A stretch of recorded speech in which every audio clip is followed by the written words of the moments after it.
Al Muslimun TV.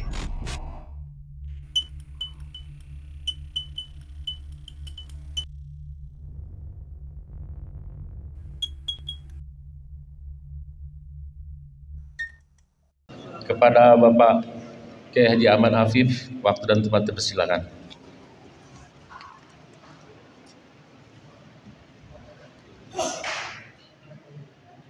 Assalamualaikum warahmatullahi wabarakatuh.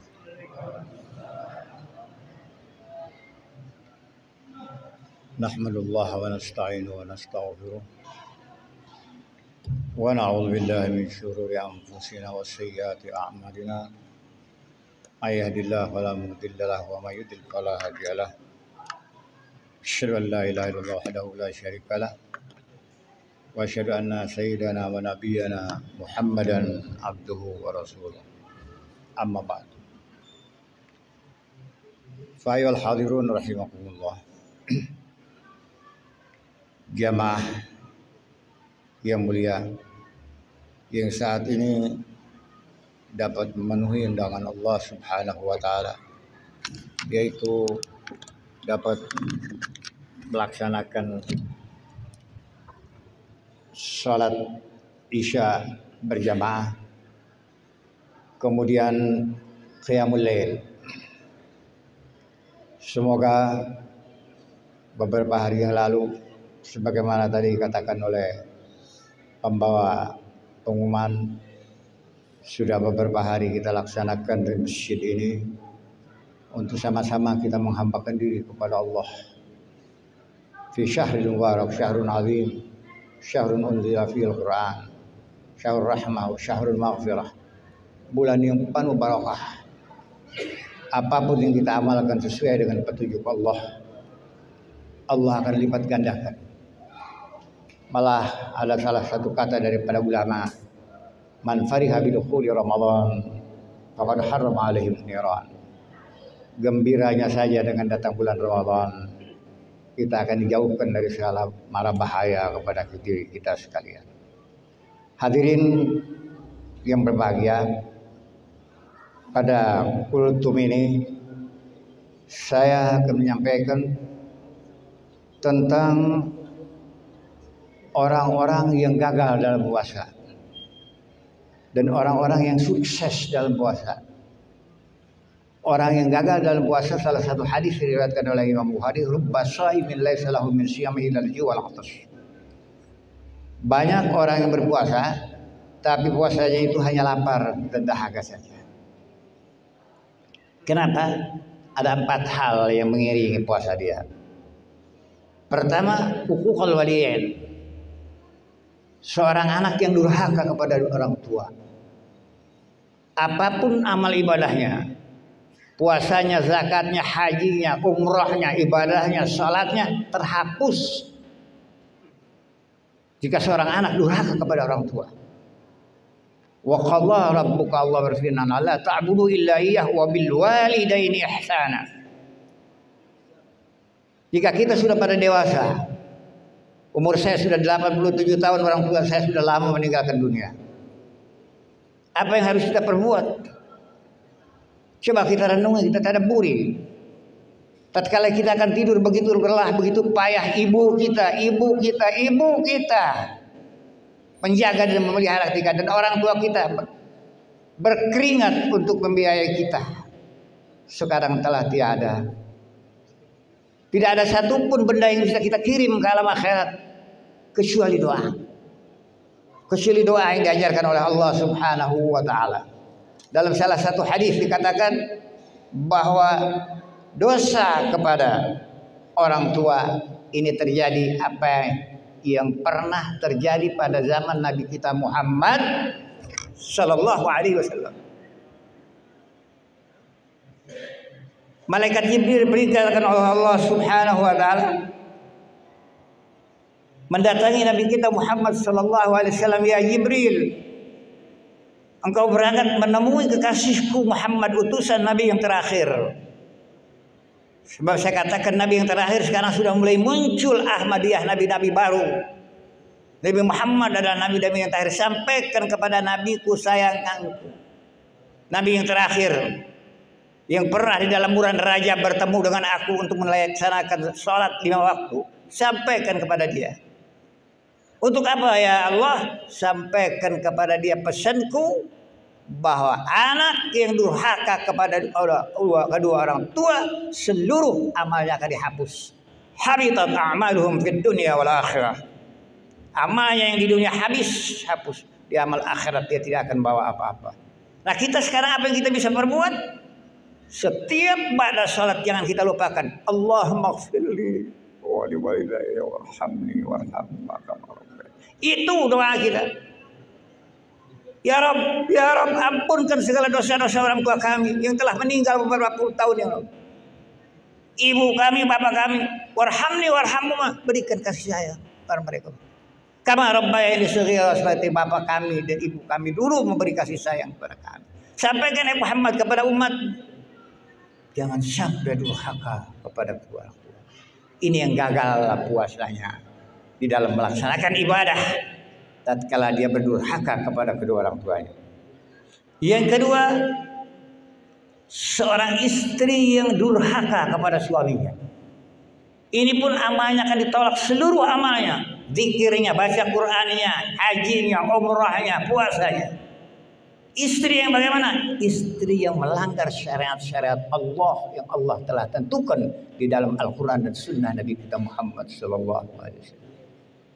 Yang ketiga dikatakan bahwa seorang muslim dengan muslim jika tidak saling memaafkan, sampaikan kepada umat, wahai Muhammad, ya Jibril, sampaikan kepada Muhammad, kalau tidak saling memaafkan di antara umatmu, seluruh amalnya akan tolak. Maka dalam salah satu hadis yang diriwayatkan oleh Imam Bukhari, barang siapa bertemu sesama umat muslim, yaltaqahu fayasfahani, kemudian dia bersalaman, ghufir lahu ma taqaddama min dzambi, pupuslah semua dosa-dosa dia itu dan dia akan mendapat pahala. Ini malaikat Jibril atas perintah Allah. Kepada siapa? Orang yang gagal dalam melaksanakan ibadah puasa, harus dia bisa melaksanakan petunjuk-petunjuk Allah Subhanahu wa taala. Yang keempat, al-kizib, bohong. Alaikum bisidqi fa inna sidqa yahdi ilal birri wa innal birra yahdi ilal jannah. Hati-hati ya, tegakkanlah kebenaran. Fa inna sidqa yahdi ilal birr. Karena kebenaran itu membawa kebaikan kita di dunia sampai ke akhirat. Wa iyyakum fil fujur, dan hati-hati kamu berdusta, berbohong, berkhianat. Sebab fujur itu membawa kita ke neraka kalam syurga. Nah, ini orang yang gagal dalam melaksanakan ibadah puasa. Walaupun rakaatnya, walaupun i'tikafnya, walaupun sholatnya ratusan rakaat, durhaka kepada orang tua. Istri yang melawan kepada suaminya sesuai dengan syariat Allah Subhanahu wa taala. Ketiga, orang muslim yang tidak memaafkan saudaranya, anaknya, bapaknya dan lain-lain, seluruh amalnya akan dihapus oleh Allah Subhanahu wa taala. Dan keempat adalah orang yang berdusta. Maka dikatakan tadi oleh Nabi, rubba shaimin laisa lahu min syamil al-ju wal atas. Hanya lapar dan haus, amalnya tidak ada. Itu puasa yang gagal. Adapun puasa yang sukses, kata Nabi, al-jannatu mustaqatin di arba'in nafar. Surga itu sangat senang, sangat rindu, sangat mengharap kepada kita umat Nabi Muhammad SAW. Umat Nabi Muhammad yang mana? Tali Al-Quran, tala yadlu tilawah, yang sering mau membaca Al-Quran. Iqra' kitabaka kafa bi nafsika al-yawma 'alaika hasiba.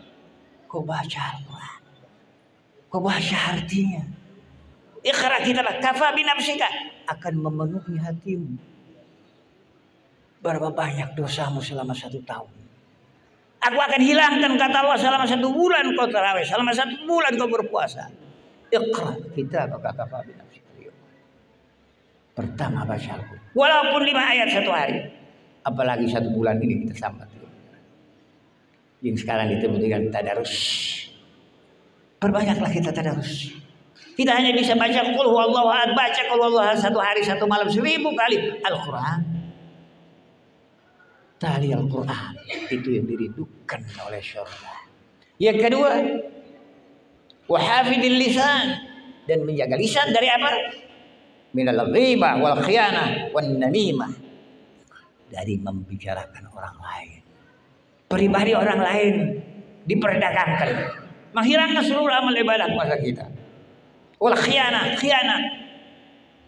perbuatan khianat, perbuatan yang sangat-sangat besar dosanya kepada Allah Subhanahu wa taala. Wan namimah, orang yang suka ngadu domba antara satu dengan yang lain. Kemudian orang yang dirindukan surga adalah mut'imut tiyan. Setiap hampir maghrib disediakan di masjid ini korban dan minuman. Kita memberi, kemudian yang makan, sama dengan kita berpuasa satu hari satu orang, kita berpuasa dengan makanan kita, terjadi 2 orang pahalanya dari Allah Subhanahu wa taala. Dan itu orang yang dirindukan oleh surga. Dan keempat adalah wassaimin fi syahri Ramadan. Saat ini kita sedang berpuasa di dalam bulan Ramadan. Itu yang dirindukan oleh surga. Hadirin yang berbahagia, alhamdulillah kesimpulan kutub ini, pertama, puasa momentum menaklukkan hawa nafsu yang dilarang oleh syariat, menghilangkan nafsu-nafsu yang dilarang oleh. Yang kedua, puasa harus dapat merevolusi dan mereformasi jiwa kita menjadi insan yang paripurna. Ini mendidik puasa. Dan yang ketiga, ada beberapa dimensi atau aspek puasa dalam kehidupan manusia, yaitu meliputi aspek spiritual, fisik, psikologi, dan sosial. Dengan beberapa aspek ini, puasa kita akan dapat membentuk diri kita menjadi orang-orang yang takwa. Ujung daripada ayat itu, ya ayyuhalladzina amanu, wahai orang yang masih percaya kepada aku, kata Allah. Kutiba alaikumusiyam, kalau datang waktu berpuasa, berpuasalah sebagaimana orang-orang berpuasa. Kama kutiba alal ladzina la'allakum tattaqun, agar kamu bisa menjadi orang yang takwa, membersihkan dirimu dari segala noda dan dosa. Bulan ini bulan yang penuh barakah. Turunnya Al-Quran pada bulan Ramadan. Ya, turunnya Al-Quran bulan Ramadan, Syahrul Mubarak, Syahrul Alim, Syahrul Unzila fil Quran, Syahrul Siyam, sangat luar biasa. Maka jangan tinggalkan sedikit pun kita berzikir dan mengingat kepada Allah. Kita minta ampun kepada Allah, ya Rabb, ya Rabb, ya Rabb, ampunkan segala dosa saya terhadap manusia, terhadap Engkau. Kalau dosa dengan Allah kita saat ini diampuni oleh Allah, tapi dosa kita dengan ibu kita, dengan bapak kita, dengan saudara kita, dengan teman kita, tatkala tidak saling memaafkan, Allah tidak akan ikut campur. Dosa itu akan tetap melekat sampai kita ke lubang kubur. Mudah-mudahan hadirin yang dimuliakan oleh Allah Subhanahu wa taala, ya, tausiah yang sesingkat ini membawa spirit bagi kita untuk kita dapat langsung melaksanakan terus menerus salat tarawih ini untuk mendekatkan diri kepada Allah Subhanahu wa taala, dan semoga Allah memberi kekuatan kepada kita agar kita bisa menyelesaikan sampai 30 hari melaksanakan ibadah puasa dengan salatnya. Setelah itu kita akan datang kepada hari Idul Fitri, kembali kepada fitrah kita, membawa jiwa kita mendekat kepada Allah Subhanahu wa taala. Allahumma rabbana la tuzigh qulubana ba'da idh hadaytana wa hab lana min ladunka rahmah rabbana innaka antal wahhab. Allahumma rabbana atina fid dunya hasanah wa fil akhirati hasanah wa qina adzabannar. Wassallallahu ala sayidina wa nabiyyina Muhammadin sallallahu alaihi wasallam. Subhana rabbika rabbil izzati amma yasifun, wassalamun ala mursalin walhamdulillahi rabbil alamin. Billahi taufiq wal hidayah. Assalamualaikum warahmatullahi wabarakatuh.